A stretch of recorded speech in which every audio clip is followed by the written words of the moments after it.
Dito sa Pilipinas, madalas nating nararanasan ang mga pinsalang hatid ng bagyo. Ayon sa Pag-asa, kada taon ay higit kumulang sa 20 bagyo ang pumapasok sa Philippine Area of Responsibility at ang mga ito ang kadalasang nagdudulot ng malakas na hangin at pag-ulan na siyang nagreresulta ng mud flow, landslide, storm surge at flash flood. Upang makaiwas sa sakuna, dapat laging handa.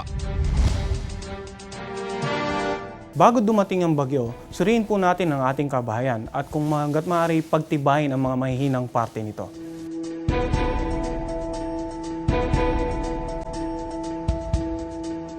Mag-imbak tayo ng mga ready-to-eat na pagkain gaya ng tinapay, biskwit, at delata na paborito ng pamilya.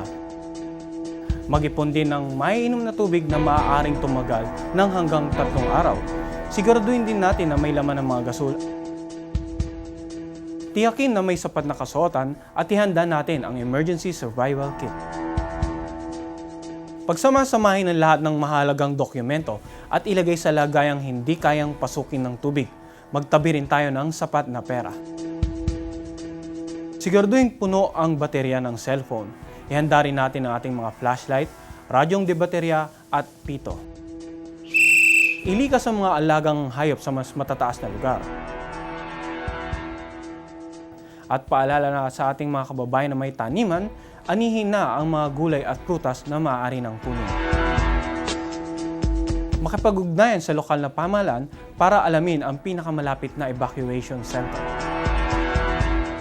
Para sa mga kababayan naman nating mga isda, huwag nang pumalaot sa panahon ito dahil sa mga storm surge.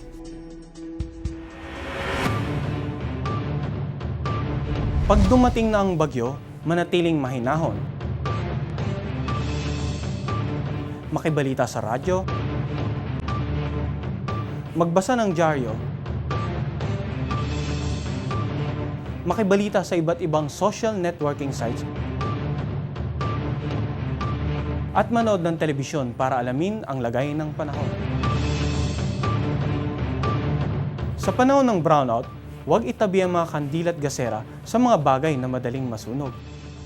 Lumikas kung pinayuhan na ng mga kinaukulan, ngunit bago ito gawin, isarado ang lahat ng mga bintana, ikandado ang mga parador, pintuan at gate, at patayin din ang main switch ng kuryente.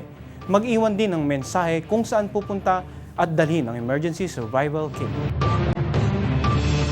Huwag sumuong sa baha, subalit kung kailangan itong gawin, magsuot ng bota. Mag-ingat din tayo sa mga bukas na imburnal at iba pang daluyan ng tubig. Huwag tumawid ng ilog, lalo't kung ito'y lagpas tuhod na. Mag-ingat din sa mga ligaw na hayop na tulad ng ahas na maaari namang inanod ng tubig baha. Kapag lumipas ng bagyo, suriin muli ang bahay para alamin kung may nasira rito. Tiyaking walang outlet or kable ng kuryente na nakababad sa tubig bago buksan ang main switch ng kuryente. Ipaalam sa kinaukulan kung may nakitang nasirang kable o poste ng kuryente. Itapon ang mga naimbak na tubig ulan mula sa mga paso, lata at gulong upang hindi ito pamahayan ng mga lamok. Bagamat ang bagyo ay isang hagupit ng kalikasan, tumutulong itong tanggalin ang polusyon sa ating atmosphere at karagatan. Nakakatulong din ang ulan na dala ng bagyo sa ating karagdagang supply ng tubig sa mga dam, lalo na kung tagtuyot. Hindi natin makokontrol ang panganib na hatid nito, ngunit maaari tayo maghanda upang maisalba ang ating kabuhayan at ari-arian. Tamang kaalaman ay kahandaan. Maging ligtas, maging panatag, Pilipinas.